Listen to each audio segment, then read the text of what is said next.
मी युवराज कुचेकर, भारतीय जनता पार्टीचा हडपसर विधानसभेचा झोपडपट्टी आघाडीचा अध्यक्ष आहे. जवळ भारतीय जनता पार्टीमध्ये 22 वर्ष झाले. मी कार्यकर्ता आहे, एकनिष्ठेने राहतोय. पण माझ्या पूर्ण अन्याय झालेला आहे की डायरेक्ट आयात काँग्रेसचे उमेदवार आमच्या बोकांड्या आणून ठेवलेले आहेत.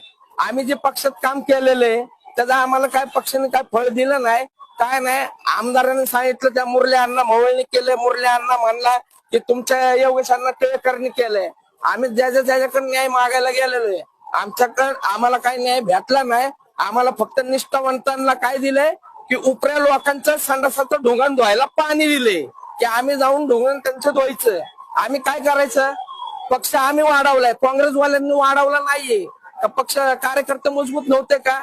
हे अन्याय झालेलं आहे. अक्षरशः जे झाले ना, चुकीचं झालेले. मी तर काय पेटवून घेणार नाही, पण ही आपत पेटणार आहे का की बीजेपीचे जे आहेत उमेदवार ते 100% नाही 110% पडणार आहे.